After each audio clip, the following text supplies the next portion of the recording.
क्या अफगानिस्तान गवर्नमेंट के कोलैप्स होने के पीछे इंडिया का हाथ है? Recently US based cigar named authority ने अपनी रिपोर्ट में ये क्लेम किया है कि इंडिया अफगानिस्तान गवर्नमेंट को फंडिंग देने के बदले अफगानिस्तान के मिलिशिया लीडर को फंड कर रहा था, जो कि अफगानिस्तान गवर्नमेंट का कोलैप्स होने का एक मेजर फैक्टर था। सिगार ने इसके प्रूफ में farmer army general of Afghan army Hibatullah allies के बयान को कोट किया है।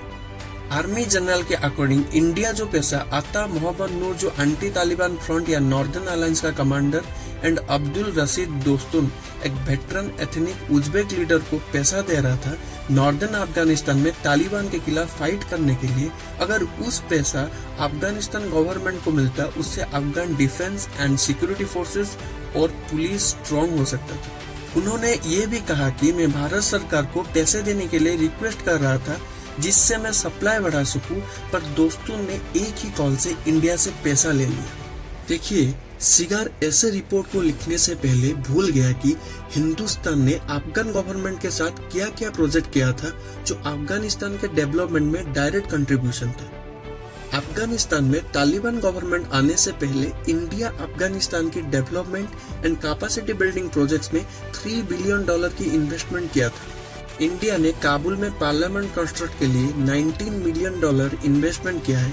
इसके अलावा हाइड्रो पावर प्लांट प्रोजेक्ट के लिए हेरात प्रोविंस में 42 मेगावाट का सालेम डैम कंस्ट्रक्ट किया है।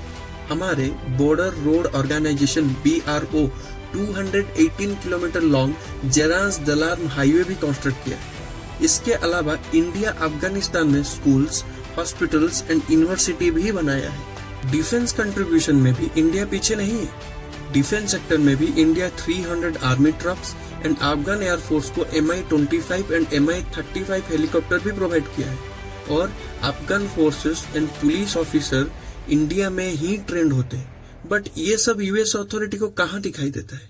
यूएसए 20 साल तक अफगानिस्तान में तालिबान के खिलाफ वार की, बट लास्ट में $7 बिलियन के एडवांस्ड वेपन को छोड़ के रातों रात अफगानिस्तान से भाग आए। आज उसी एडवांस इक्विपमेंट से तालिबान फोर्स मॉडर्नाइज्ड हुआ। अगर कहा जाए यूएस ने इनडायरेक्टली तालिबान को मॉडर्नाइज होने में हेल्प किया है, ये कहना गलत नहीं होगा। अक्सर सवाल ये भी आते हैं, क्यों यूएसए जैसे एडवांस्ड कंट्री 20 साल से तालिबान को पूरी तरह खत्म नहीं कर पाई, और 20 साल से यूएस के अंडर ट्रेन हो रहे अफगान फोर्सेस क्यों 7 दिन तक रेजिस्ट ही नहीं कर पाए। अगर आप हिस्ट्री में इराक, लीबिया, अफगानिस्तान में यूएस के इंटरवेंशन के रिजल्ट को एनालाइज करेंगे तो आपको सिर्फ बर्बाद और भुखमरी से मरते हुए लोग और एक देश ही आपको मिलेगा। जो कुछ भी अफगानिस्तान में डेवलपमेंट है आज भारत के वजह से। इनफैक्ट तालिबान आने के बाद भी भारत यूएन के थ्रू ह्यूमैनिटेरियन एड्स अफगानिस्तान को प्रोवाइड किया है। रिसेंटली बजट में भी अफगानिस्तान के लिए इंडिया ने 200 करोड़ एलोकेट भी किया है।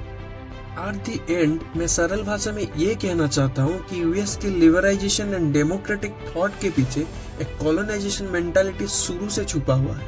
हर बार यूएस अपनी सुप्रीमेटी को एस्टैब्लिश करने के लिए किसी भी हद तक गया है और कितने सारे देश को बर्बाद करके रख चुका है। बट यही यूएसए जब हमारे देश की बारी आता है तब हमारे देश को ह्यूमन राइट्स के ऊपर ज्ञान देता फिरता है।